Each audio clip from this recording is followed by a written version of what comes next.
Hello everyone and welcome to day 9 of my carnivore experiment. Today I have felt pretty good, I would say, but nothing special.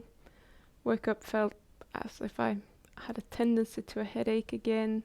Not sure what that was about.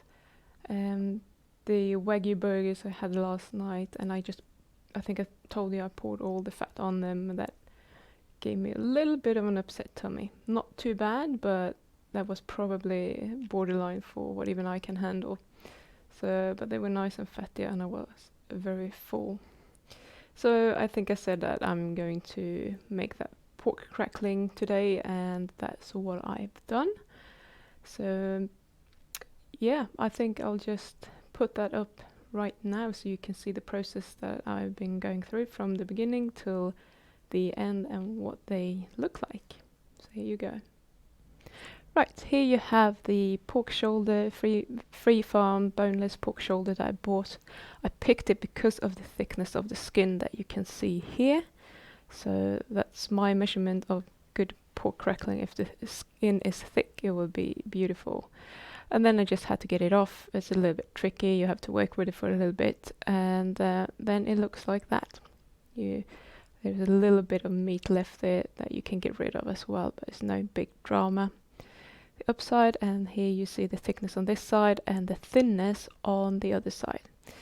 And for those of you who were wondering how much that piece weighed, it's 1.18 pounds. Then I just cut it up, put it on a tray, and I left it in the fridge for overnight.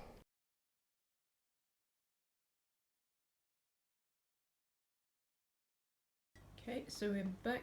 I actually left these pork cracklings for a couple of hours, which was probably a good thing, but you can see here after I put salt on, this one is still quite wet. Most of them have actually gone dry. So what I'm going to do is that I'm just going to take some tissue and I'm basically just going to pat them dry, and then when I've done that I am going to add some more salt on top of that, and then I'm going to pop them into the oven at 230 degrees Celsius for about 15 minutes. And then I'm going to reduce that to 180, I think, and just leave them there until they actually look really appetizing. And you can also just pour off the liquid fat after 15 minutes and save it if you want to use it, so that you avoid letting it be in the oven for too long and get too oxidized. So I will be back later on.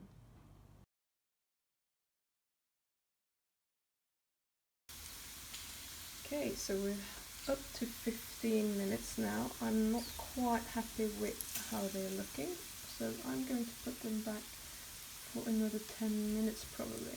And today, just for the sake of it, I'm going to pour the fat off and save it for later. So I'll be back again in 10 minutes.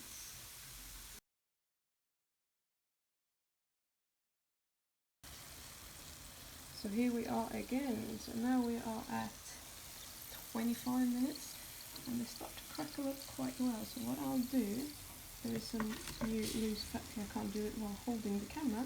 Then I'm going to get a spoon and I'm just going to bash them bits with the fat that they are cooking in. It's not necessary to do that, I just do it because I imagine that it might be better, but you might get the same results anyway. So I'm going to pour this fat off as well, and then I'm going to put them back at 180 degrees or 170 something, around that mark, for 20 minutes or so. So that's what they look like.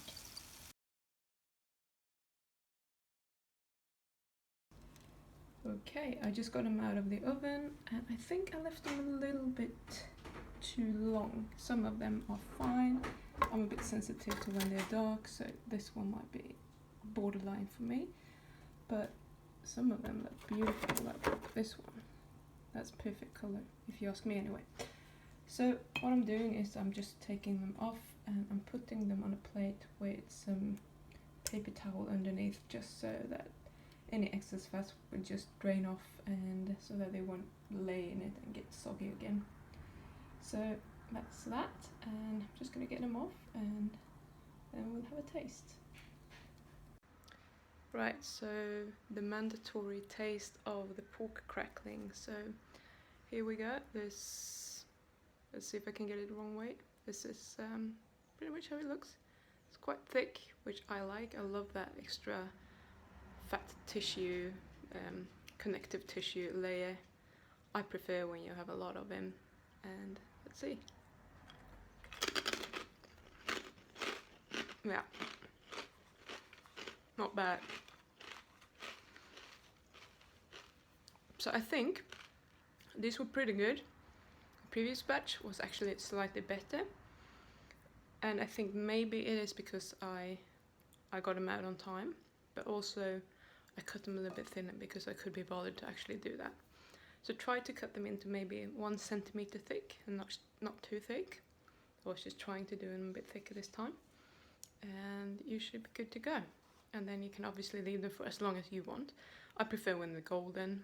That one was pretty good, but there are a few that are a little bit darker there, so there you go. And here is the plate. See, there you go. That's the whole batch there.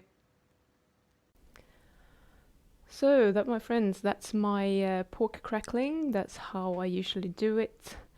And yeah, you can probably, if you want to, if you're scared of burning it like I almost did, you could get the temperature down a slight bit on both those temperatures if you want. However, I would start with a higher temperature, let it crackle up a little bit, and then just go down again. So yeah, I will be back again tomorrow and we'll see what I will come up with then. See you then.